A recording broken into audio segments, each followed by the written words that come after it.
নানাপুর গ্রাম নামে একটি সবুজে ঘেরা গ্রাম ছিল।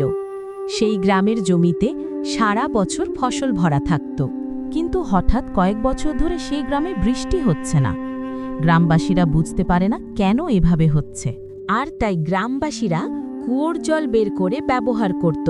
কিন্তু ফসল ফলানোর জন্য বৃষ্টির প্রয়োজন ছিল, আর তাই বৃষ্টি না হওয়ায় ফসল শুকিয়ে যায় আর মারা যায়। আর তাই কয়েক বছর মধ্যেই সবুজে ঘেরা গ্রাম একটি মরুভূমি হয়ে যায়। যেখানেই দেখো জলের সমস্যা, যেখানে দেখো শুকিয়ে যাওয়া ফসল। আর তাই সমস্যা সমাধানের জন্য গ্রামবাসীরা গ্রামের মোড়লের কাছে যায়।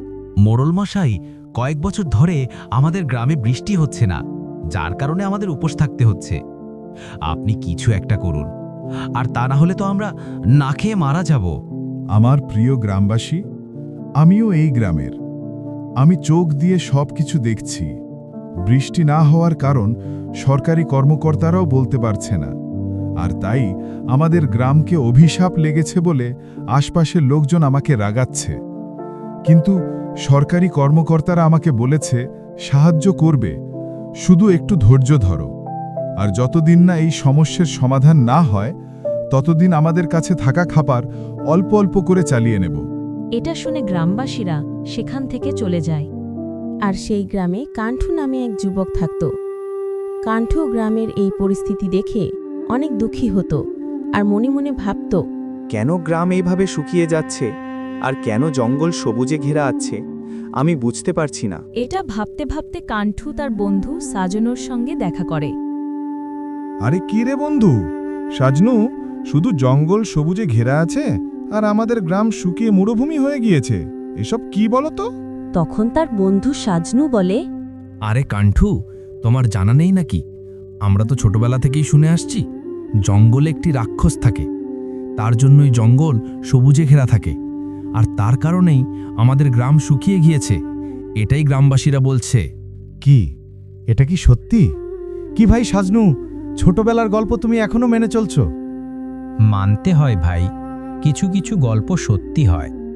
কাণ্ঠু সাহসী ছিল, আর তাই হ্যাঁ, মনে হচ্ছে আমাদের সমস্যার সমাধান জঙ্গলেই যাচ্ছে, আর তাই আমাকে জঙ্গলে সেই রাক্ষসের কাছে যেতে হবে। আমাকে জঙ্গলে যেতেই হবে। এটা ভাবতে ভাবতে কাণ্ঠু বাড়ি চলে যায়।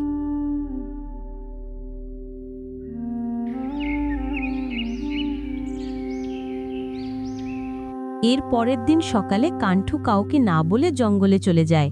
আর জঙ্গলে যেতেই কাণ্ঠু কিছু আওয়াজ শুনতে পায়। কাণ্ঠু এদিক ওদিক তাকায়। হঠাৎ কাণ্ঠুর সামনে একটি বড় রাক্ষস আসে। এটা দেখে কাণ্ঠু অনেক ভয় পেয়ে যায়, কিন্তু রাক্ষসকে বুঝতে দেয় না। আরে রাক্ষস যে রাক্ষস, তুমি যদি তোমার আকার একটু ছোট করে সামনে আসো তো অনেক খুশি হতাম। এটা শুনে রাক্ষস অনেক রেগে যায় আর আকার ছোট করে তার সামনে আসে। কিরে মূর্খ, তোর খুশির জন্য আমি কি তোর সামনে ছোট হব? ক্ষমা চাইছি রাক্ষস, আমি তোমার সঙ্গে কথা বলতে আসছি। তোর সঙ্গে আমার কি কথা? এখন তো তোকে আমি খেয়ে ফেলবো। খেয়ে নাও রাক্ষস, আর এমনিতেও আমাদের গ্রামের সবাই না খেয়ে মারা যাচ্ছে। আজ নয়তো কাল মারাই যাব, তার চেয়ে ভালো আমাকে তুমি খেয়ে নাও। এটা শুনে রাক্ষস একটু ভাবে আর বলে, হ্যাঁ, আর এমনিতেও তোর গ্রামের লোকেরা ভালো মানুষ নয়। আমার আত্মা যে হাঁড়িতে আছে সেটা তোমাদের গ্রামে আছে, সেটা আমাকে খুঁজে এনে দেবে বলে তারা নিজেরা নিজ নিজ ইচ্ছের কথা আমাকে বলে। আর আমি তাদের সব ইচ্ছে পূরণ করেছিলাম এটা ভেবে যে হয়তো তারা আমাকে সেই হাঁড়িটা খুঁজে এনে দেবে, কিন্তু তারা আমাকে সেই হাঁড়িটি এনে দেয়নি। এটা শুনে কাণ্ঠু সব বুঝতে পারে। এই যে রাক্ষস, এইবার এমনটা হবে না। তুমি আমাকে সাহায্য করো, বিশ্বাস করো, এইবার আমি তোমাকে সত্যিই সেই হাড়িটি খুঁজে এনে দেব। এটা শুনে রাক্ষস বলে, আরে মূর্খ, তুমিও তো সেই গ্রামের, তোমাকে আমি কিভাবে বিশ্বাস করি? দেখো রাক্ষস, আমাকে বিশ্বাস করা ছাড়া তোমার কোনো উপায় নেই, আর তোমাকে ছাড়া আমাদের কোনো উপায় নেই। এটা শুনে রাক্ষস কাণ্ঠুকে অনেক খাবার আর জল দেয়। এই যে এখানে অনেকগুলো খাবার আর জল আছে, এগুলো নিয়ে যাও, আর আমার কথা যেন মনে থাকে। এরপর কাণ্ঠু খাবারগুলো নিয়ে গ্রামে চলে আসে। গ্রামের লোকেরা কাণ্ঠুকে আশ্চর্যভাবে দেখছিল। আর গ্রামের একজন লোক তাকে বলে, আরে কাণ্ঠু, এতগুলো খাবার আর জল তুমি কোথায় পেলে? এটা শুনেই কাণ্ঠু যা হয়েছে সব কথা গ্রামবাসীদের বলে। এটা শুনে গ্রামবাসীরা একটু ভয় পায়। তখন গ্রামের মোড়ল মশাই বলে, কাণ্ঠু, তুমি কি রাক্ষসের কথা মানছ? আরে মোড়ল মশাই, সরকারি কর্মকর্তারা সাহায্য করছে না, এই বিপদের দিনেও গ্রামবাসীরা এগিয়ে আসছে না। এখন আপনিই বলুন, এই রাক্ষসের উপর বিশ্বাস করা ছাড়া আর কি করব আমি?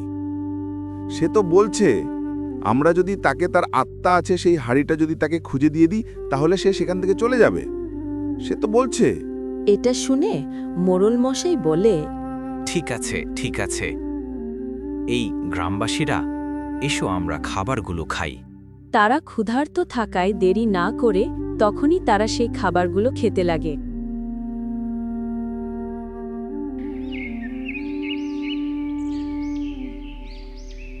এরপর কাণ্ঠু সেই হাড়িটা গ্রামে খুঁজতে লাগে।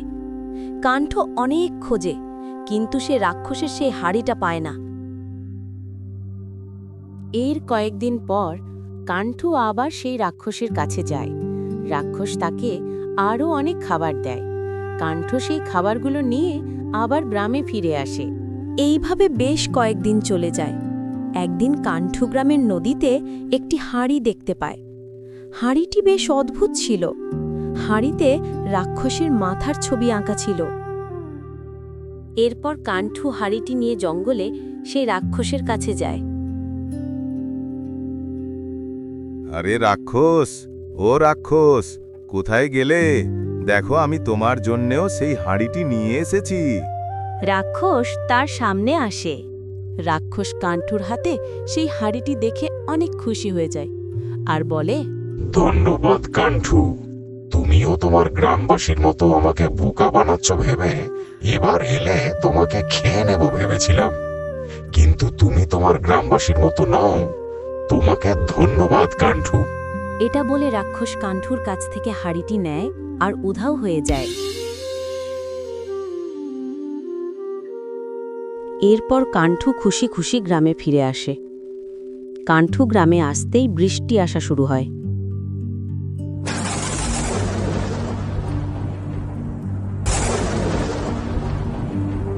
এই ঘটনার কয়েক মাস পর আবার সেই গ্রাম সবুজে ভরে যায়।